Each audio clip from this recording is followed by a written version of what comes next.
고린도전서 13장 사랑장을 마무리하는 시간입니다.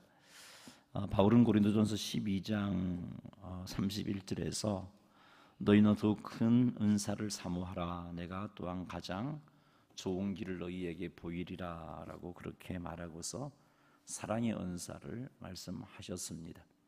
그러기 우리는 이 말씀을 하나님의 말씀으로 인정한다면 여러분은 성경에 있는 그 어떤 은사보다도 더욱더 사모하고 또 사모해야 할 것이고, 또 이 사랑의 은사가 교회를 교회답게 하는데 반드시 필요한 은사인 것을 알고, 또 우리 교회 안에도 이런 은사가 충만할 수 있도록 그렇게 사모하고 사모해야 할 것입니다. 오늘은 이 시간 사랑의 은사에 대해서 마지막으로 살필 것인데, 이 시간을 통해서 가장 좋은 은사인 사랑의 은사의 중요성을 깨닫고, 또 우리 모두가 사랑의 은사를 사모하고 나아가 사랑의 은사를 받아서 하나님께서 우리에게 허락하신 하나님의 교회를 더욱더 온전히 세우는, 아름답게 세우는 성도님들이 다 되시기를 주님의 이름으로 축원합니다. 우리 8절 말씀 같이 한번 읽어보겠습니다. 사랑은 언제까지나 떨어지지 아니하되 예언도 패하고 방언도 거치고 지식도 패하리라. 아멘. 떨어지지 않는다는 것은 패하여지지 않는다, 없어지지 않는다, 그런 의미입니다. 사랑은 언제까지나 떨어지지 않는다, 사랑은 언제까지나 없어지지 않는다. 그 말은 사랑은 영원한 것이다 라는 의미입니다. 하지만 다른 이 사랑의 은사와 대조해서 예언의 은사도, 방언의 은사도, 지식의 은사도 패하고 거친다라고 말씀하고 있습니다. 예언도 방언도 지식도 이런 은사들은 영원하지 못하다라고 밝히고 있습니다. 왜 예언의 은사가, 방언의 은사가, 지식과 같은 은사가 영원하지 못한 것인가? 그것은 9절과 10절 이하의 말씀에서 계속해서 그 부분을 밝혀주고 있습니다. 우리 9절과 10절 말씀 읽어보겠습니다. 우리는 부분적으로 알고 부분적으로 예언하니 온전한 것이 올 때에는 부분적으로 하던 것이 패하리라. 아멘. 우리 개역 개정 성경에는 번역되지 않았지만 원문에 의하면은 이 9절에 원인이나 이유를 밝히는 접속사가 포함이 되어 있습니다.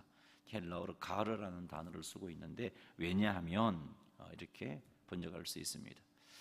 방언도 예언도 지식의 은사도 패한다. 왜냐하면 그 이유가 9절 이하에서 나오고 있죠. 왜 그것이 패하여지는가? 이런 은사들은 우리에게 하나님에 관해서 부분적으로 알게 하는 것이기 때문에 그렇습니다.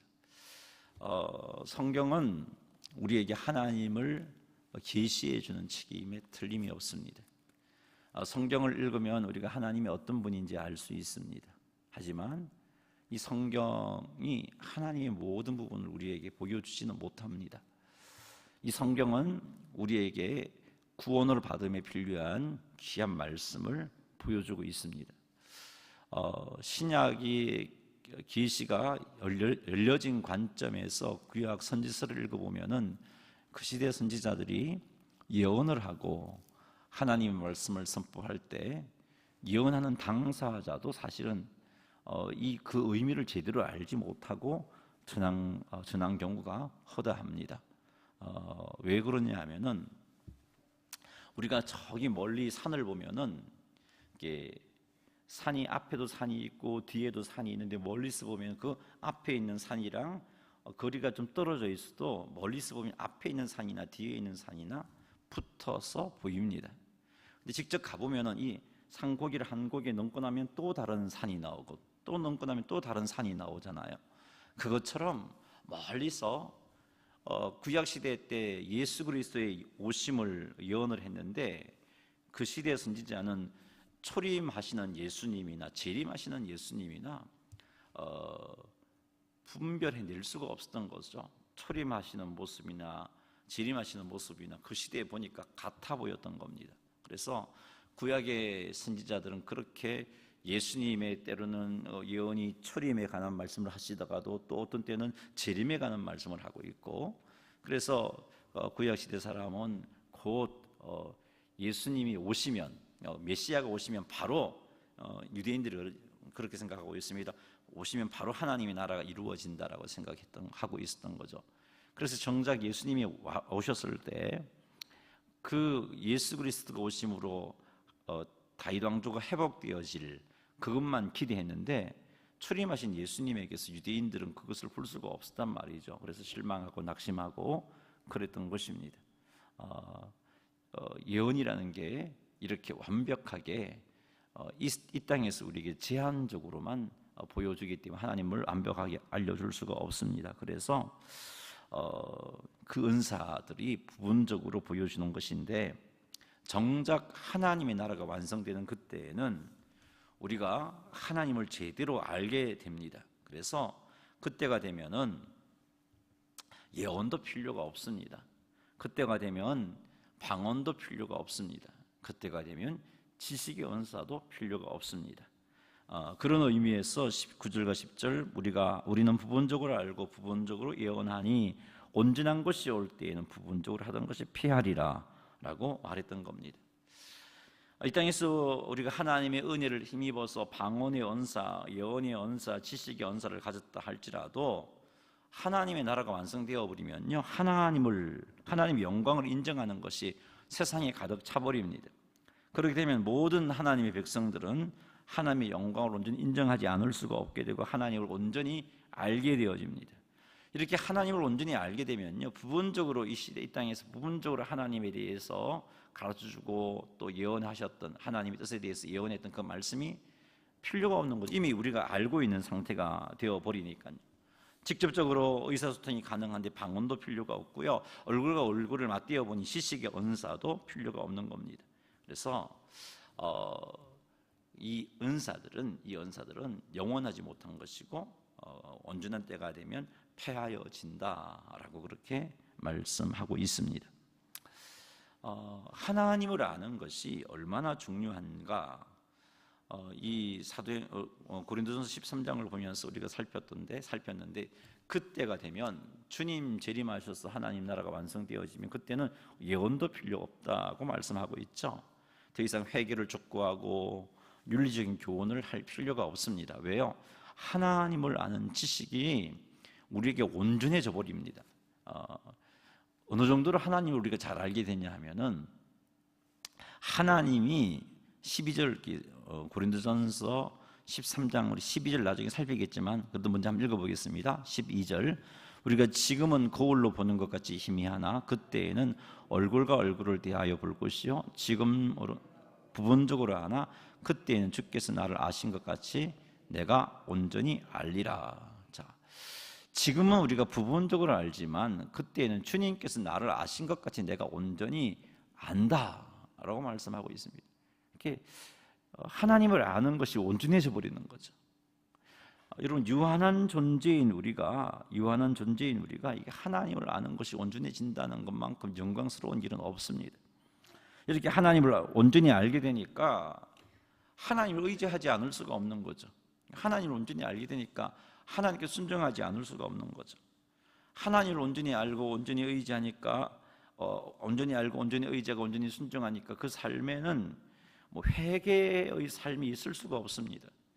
윤리적으로 교훈해 줄 만한 그런 잘못이 있을 수가 없습니다. 온전한 삶이 사라지는 것이죠. 그래서 그때가 되면 예언도 방언도 교훈도 지식의 언사도 필요가 없게 되는 것입니다. 하나님을 아는 것이 이만큼 중요한 겁니다. 그래서 호세아 선지자도 우리 오늘 새벽부터 호세아를 살피고 있는데, 호세아 선지자도 이스라엘 백성들을 향하여 힘써 여호와를 알자라고 했던 겁니다. 물론 이 땅에서 우리가 하나님을 온전히 알 수는 없습니다.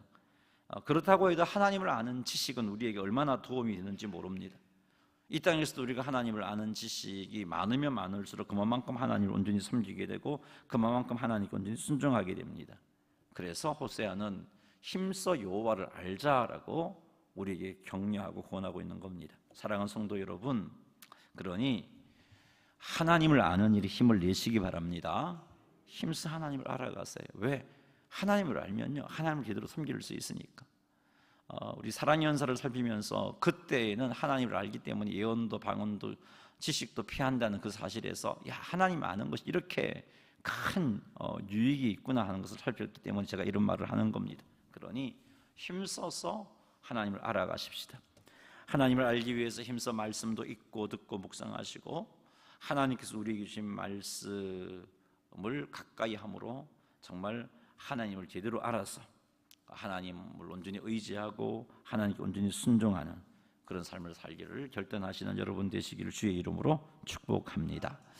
11절 한번 읽어보겠습니다. 내가 어렸을 때에는 말하는 것이 어린아이와 같고 깨닫는 것이 어린아이와 같고 생각하는 것이 어린아이와 같다가 장성한 사람이 되어서는 어린아이의 일을 버렸노라. 11절에서도 이 예언과 방언과 지식과 같은 이런 은사가 폐하여지는 또 다른 이유를 바울이 밝히고 있죠. 장성한 사람이 되면은요, 어린아이와 같이 말하고 어린아이와 같이 깨닫고 어린아이와 같이 생각하는 것을 버립니다. 나이가 40, 50이 먹어서도 한두 살 먹은 아이들처럼 이야기하고 아이들처럼 판단하고 아이들처럼 행동하면 굉장히 참 어려워지죠. 공동체 안에서도 어려워지고 그 사람을 양육하기도 힘들어지고 또 그 사람 어린아이 교회가 또 시험도 받고 그렇습니다. 상처도 받고 그렇습니다. 그렇게 장성한 사람이 되면 이런 것, 어린아이 같이 말하고 어린아이 같이 깨닫고 어린아이 같이 생각하는 것을 버리게 되죠. 이것과 마찬가지로 그때가 되면 부분적인 것을 알게 하는 이런 은사는 폐하여질 수밖에 없다라고 바울이 권면하고 있는 겁니다. 주님의 나라가 완성되면요, 우리는 온전히 하나님을 알게 됩니다. 주님의 나라가 완성되면요, 우리는 온전하게 하나님을 의지하게 됩니다. 그래서 이런 은사들은 필요 없게 되는 거죠. 12절에서 또 달리 밝혀주고 있습니다. 한번 읽어보겠습니다. 우리가 지금은 거울로 보는 것 같이 희미하나 그때에는 얼굴과 얼굴을 대하여 볼 것이요 지금은 내가 부분적으로 아나 그때에는 주께서 나를 아신 것 같이 내가 온전히 알리라. 아멘. 지금은 우리가 매일매일 성경을 본다 할지라도 우리가 또 성경을 보면서 성령 하나님의 인도하심으로 성경 말씀을 깨닫는다 할지라도 하나님을 제대로는 알 수가 없습니다. 그러나 주님 나라가 완성되어지면은 우리가 주님의 얼굴과 얼굴을 대하여 보는 것처럼 되어집니다. 주님이 우리를 아신 것 같이 우리가 주님을 알게 되어집니다. 그래서 여기 지금은 거울로 보는 것 같이 희미하나라고 바울이 표현했는데 그 시대 거울은 요즘 시대의 거울과 같지 않습니다. 요즘 거울은요, 얼굴과 얼굴을 대면하여 보는 것 같이 선명합니다. 그런데 그 시대 거울은요, 청동 거울이기 때문에 희미합니다. 여러분 스마트폰을 보면은 그냥 그 스마트폰 화면에 얼굴 비추어 보는 거 있죠. 이렇게 카메라를 통해서 보는 거 말고 그냥 그 화면에 반사시켜서 얼굴 보는 것, 그 정도 그런 희미함이었을 그 시대는. 그래서 그 거울을 통해서 보고 싶어도 잘 볼 수가 없었던 건데 지금이 그렇다는 거죠. 하나님에 대해서 우리가 지금은 이런 거울, 이렇게 온전하지 못한 청동 거울과 같이 그런 것처럼 우리 얼굴을 보는 것처럼 희미하지만 그때는 얼굴과 얼굴을 대하여 보게 되는, 그래서 주님을 제대로 알게 되는 때가 되어집니다. 그렇게 주님을 제대로 알게 되면 더 이상 또 예언도 방언도 지식과 같은 은사가 필요 없다는 거죠. 그래서 이 땅에서 우리에게 도움을 주다가도 이런 은사들이 하나님의 나라가 완성이 되어지면 이건 필요 없는 건데, 이런 것에 목숨 걸지 말고 이런 것 가지고 자랑하지도 말고 이런 것 가지고 자기의 특출함을 드러내려고 하지도 말고, 이 고린도 교회 성도들이 그러했잖아요. 그것 하지 말고 대신 영원토록 존재하는, 영원히 사라지지 않는 은사, 참으로 유익한 은사인 사랑의 은사를 사모하고 또 사모해야 한다라고 그렇게 바울은 권면해 주고 있습니다. 그러니 여러분 무엇보다도 사랑의 은사를 사모하시는, 정말 사모하시는, 있어도 그만 없어도 그만이 아니고 정말 이게 필요한 은사이고 영원히 필요한 은사이기 때문에 이런 은사를 사모하고 또 사모하시는 여러분 되시기를 주의 이름으로 축복합니다. 13절 읽어보겠습니다. 그런즉 믿음, 소망, 사랑 이 세 가지는 항상 있을 것인데 그 중에 제일은 사랑이라. 자, 물론 주님이 재림하셔서 천국이 완성된다 할지라도 믿음과 소망과 사랑 이 세 가지는 항상 존재합니다. 여전히 하나님을 우리는 믿고 의지해야 되죠. 하나님을 신뢰하며 그분을 의지해야 됩니다. 하나님 나라에서도 믿음이 필요하고 하나님 나라에서도 소망이 필요합니다. 하나님으로 향하여서 날마다 새로움을 맛보고 하나님으로 인하여서 날마다 기쁘고 즐거운 것을 소망하는 소망이 필요합니다. 그런데 믿음도 하나님 나라에서 필요하고 소망도 하나님 나라에서 필요한데 고린도전서 13장은 그 중에 제일이 사랑이다. 믿음도 소망도 사랑도 필요한데 그 중에 제일은 사랑이다라고 그렇게 말씀하고 계십니다. 그래서 정말 우리가 구원받은 우리가 힘써 붙잡아야 할 그것은, 힘쓰고 사모해야 할 그것은 사랑의 은사다라고 바울이 결론 짓고 있습니다. 사랑하는 성도 여러분, 사랑의 은사를 사모하시는 여러분 되시기를 주님의 이름으로 축복합니다. 마지막으로 다시 한 번 더 사랑의 은사의 특징을 간단하게 정리하고 오늘 말씀 마무리하겠습니다. 바울은 고린도전서 13장에서 13장 4절부터 7절까지의 말씀을 통해서 사랑이 어떤 것인지를 말씀해 주었습니다. 거기에 보니까 사랑은 오래 참는 거다 그랬어요. 지체들이 부족하고 불완전하고 서툴고 실수를 많이 해도 혹은 나에게 상처를 준다 할지라도 그 지체들에 대해서 오래 참는 것이 사랑입니다. 이런 사랑을 우리 사모합시다. 사랑은 온유하다고 했습니다. 온유라는 의미는 친절, 상냥, 부드러움이라 그랬어요. 이 사랑은 지체들에 대해서 친절하고 상냥하고 부드럽게 대합니다. 이런 사랑을 갖추시기 바랍니다. 사랑은 시기하지 않고요, 사랑은 자랑하지 않습니다. 하나님께 주신 은사로 성도들을 섬겼을 때, 지체들을 섬기고 도움의 어떤 아름다운 열매가 맺혔을 때 내가 했다라고 자랑하지 않습니다. 하나님의 은혜입니다라고 고백할 따름입니다. 사랑은 교만하지 않습니다. 잘난 체하지도 않고 우쭐거리지도 않습니다. 사랑은 무례히 행하지 않습니다. 무례히 행한다는 의미가 다른 사람에게 응당히 돌아가야 할 칭찬인데 영광을 가로막는 게 무례히 행하는 거라 그랬죠. 이런 행동은 하지 않습니다. 칭찬한 자를 칭찬해주고 세워줄 자를 세워줍니다. 누가 칭찬한다면 같이 칭찬해줄 줄 아는 게 사랑이 있는 사람입니다. 사랑은 자기의 유익을 좇지 않습니다. 사랑은 성내지 않습니다. 사랑은 악한 것을 생각하지 않습니다. 여기 악한 것을 생각한다에서 생각한다의 의미가 지난 수요일을 말씀드리죠. 헤아리다, 개선하다라는 의미라 그랬어요. 사랑은 악한 것을 헤아리지 않습니다. 다시 말해서 누군가가 나에게 상처 준 그것 말이에요. 저 사람 내게 상처 주었지, 한번 두고 봐. 이렇게 마음에 새기는 것은 사랑이 있는 게 아니에요. 그가 내게 상처를 주고 그가 나를 괴롭게 하고 그 때문에 내가 너무 속도 상했고 손해도 많이 보았다 할지라도 사랑의 은사는 그것을 헤아리지 생각하지 않는 게 사랑의 은사입니다. 우리는 부족한 자들이기 때문에 살면서 상처를 주지 않고 살 수가 없어요. 본의 아니게 상처를 주기도 하고요, 때로는 못돼서 그 순간 내 죄성을 다스리지 못해서 알면서 상처를 주는 게 우리들이란 말이죠. 그런 우리들이 모여서 이 땅에서 하나님의 교회를 이루며 또 다듬어가고 세워지기 위해서 필요한 게 이겁니다. 악한 것을 생각하지 않는 사랑의 은사가 필요합니다. 사랑은 불의를 기뻐하지 않는다고 했습니다. 여기 불의는 하나님의 말씀과 뜻에 거스르는 것, 거역하는 것, 이것이 불의입니다. 사랑의 은사가 있는 사람은 하나님의 말씀과 뜻에 거스르는 것을 기뻐하지 않습니다. 누가 그런 것을 한다면, 누가 그런 일을 한다면, 누가 그런 말을 한다면 그냥 침묵할 수가 없어요. 사랑의 은사가 있는 사람은 그것을 바로 잡아줄 겁니다. 그렇게 하지 못하게 막을 것입니다. 사랑은 불의를 기뻐하지 않는 것이기 때문입니다. 사랑은 진리와 함께 기뻐합니다. 여기서 말하는 진리는 복음의 진리라 그랬죠. 구원을 가져다 주는 복음의 진리. 사랑은 이런 복음의 진리와 함께 기뻐하는 건데, 이런 사랑의 은사가 있는 사람은 복음을 전하지 않고는 못 견딥니다. 복음을 들고 나아갑니다. 복음을 몰라서 절망하고 있는 이들에게 복음을 지시합니다. 이런 사랑의 은사가 우리에게 필요합니다. 사랑은 모든 것을 참습니다. 여기 참는다는 말은 덮어준다는 의미라 그랬죠. 모든 것을 덮어줍니다.